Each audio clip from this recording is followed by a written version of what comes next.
So about a year ago, maybe a little more, I shared something on social media and I was nervous about it. It was during the war in Israel, and I felt like it was important for me as a rabbi to speak about Israel and the lack of support and even antipathy from some of my friends on the left. And I was worried about blowback from every direction, but I hit post and I waited. Immediately I got 2 likes and a comment from my mother-in-law. But then, nothing. What was happening? Were people so upset that they unfollowed me? Was I shunned by some for partnering with people who might not support Israel and shunned by others for not agreeing with them on Israel? Was I irrelevant? Yep, that was it. Get out of your self-centered head, Rabbi. I told myself, you're not so special. Then after a week, I realized that I had somehow shared this post to a group only containing my parents and in-laws. So it was a group I had created when Henry was born just to share obnoxious amounts of photos with just them. So how many of us judge our self-worth on likes? I certainly don't think of myself as someone who does, but clearly I have my moments.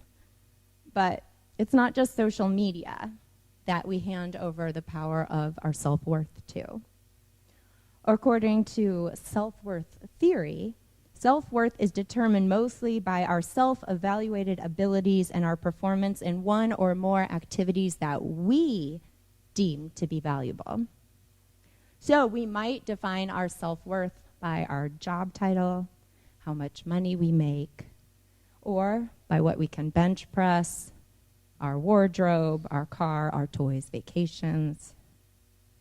Social media helps us to spiral in these areas as we compare ourselves to the highly manicured posts that others put up that include only the good times, the great food, the cute family and friends, and, just to make it simple, filtered photos in every way. This is not to say that we shouldn't have an online life. It's not to say that we can't share the cute photo or that we need to share our unpleasant things, like our mental health struggles. Social media in moderation is actually good for us. Studies show that it can help us maintain relationships. The importance of that is having the IRL meetings, the in real life interactions. And it's in those IRL meetings with friends and not through social media that we are to share about our struggles. So, if we're not to use social media as the grounds to evaluate our lives in comparison to others, if we're not to use likes as a barometer or to measure our value, or numbers on the scale, or numbers in the bank account, then what should we use? Our Torah portion this week makes the barometer explicit. See, I have imparted to you laws and rules, it says. Observe them faithfully, for that will be proof of your wisdom and discernment to other peoples, who, on hearing of all these laws, will say, surely that great nation is wise and discerning. For what great nation is there that has a God so close at hand as our God, Adonai, whenever we call? Or what great nation has laws and rules as perfect as this teaching that I set before you this day? Others will admire us, think us wise and discerning, if we live according to our ethical code, if we adhere to our values. We shouldn't chase the latest craze or trend trying to steal spotlight. If we're upright and do right, that's what is truly admirable. And what does it get us?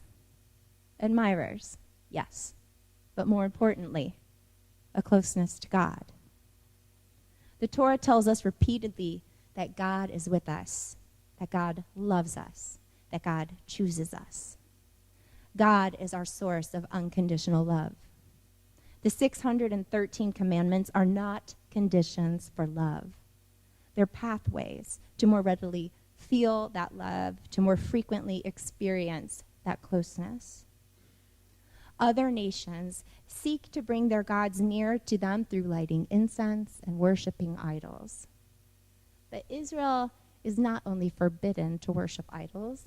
More importantly, as Israel, we don't need idols. We don't need intermediaries. Our God is always close at hand. And we have over 613 ways to build that connection, to build relationship. So we remind ourselves of what really matters through speaking these words in our home and on our way. When we lie down and when we rise up, we bind them as a sign upon our hands and let them be a symbol between our eyes and write them on the doorposts of our gates. Or at least that's what we're supposed to do. But what is it that you do first thing in the morning? Last thing before bed? What won't you leave the house without? What do you take with you wherever you go? In reality, more and more of us fall asleep scrolling, wake up and check social media, wear Apple Watches, and never leave the house without our phones. Hey, there we go. Apple has literally followed the instructions of God to bind us to them. When we lie down, when we rise up, at home, on our way, as a sign upon our hand. It is no wonder. You're like. They had a rabbi consultant, I'm sure. It's no wonder that a study from Olin College of Engineering found that the rise of internet has correlated to the drop in religious affiliation. But humans are wired for religion. We crave structure, we crave the community, the knowledge that we are part of something greater than ourselves, something infinite. So it's not that religion is gone, it's that it's being replaced. Mitch Albom, you know who he is, I don't need to explain, writes, calling out the devil used to be the work of fiery clergymen. But today, behind our keyboards and our two-thumbed iPhone typing, we own a pulpit to attack those with different values. We deliver our own sermons. Politics have become our religion. Identity has become our dogma. We haven't stopped believing in things. Oh, no. We believe in things more fervently than ever. So much so that we demonize those who differ with us. We shame people for the slightest mistakes. We cancel people the way churches once excommunicated sinners. We howl with indignation at anyone who disagrees with us on race, gender, vaccines, or how to educate our kids. Most of this is done through social media or TV. We preach, we scold. We are shedding religion, yet we are acting more righteous than ever. But, right, there is a big difference between self-righteousness and actual righteousness. Self-righteousness is saying you're right when everyone is looking. True righteousness is doing the right thing when no one is looking. In our Parsha, Moses makes this radical and enduring claim that Israel's greatness will be measured by only one measurement. It's righteousness. Interestingly enough, in the same Torah portion where we're told that our worth through the eyes of others will be measured by our adherence to the commandments, told that our closeness to God will be achieved through the mitzvot, we're also told in Deuteronomy 7:7, it's not because you're the most numerous of people that Adonai grew attached to you and chose you. Indeed, you are the smallest of peoples. I may be biased. Okay, I know I'm biased. But I think Judaism is the best religion of all time. One might think that after being around for a few thousand years, we would be more than 0.2% of the world population.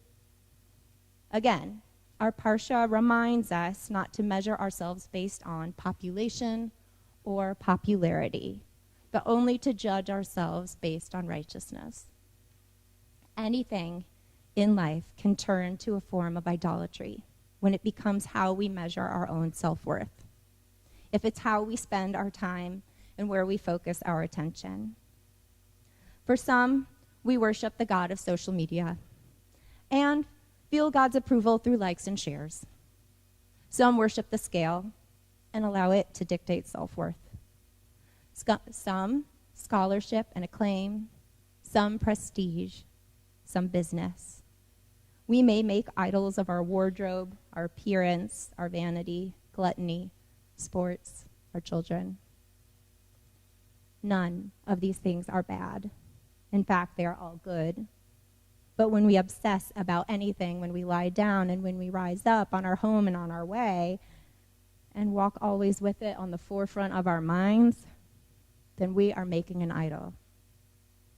What if we made that kind of space in our lives and in our minds for the question of what is the righteous thing to do in this situation? What does God want of me? What if we didn't allow ourselves to be judged, either by others or ourselves, by any measurement besides if we're doing the right thing? What if we really took these words seriously? What if we thought about them every time we passed a mezuzah? What if we said them when we woke up and right before bed? What if we let them become our mantra? May this Shabbat be one of letting go of our idols and turning towards what is right. Shabbat Shalom.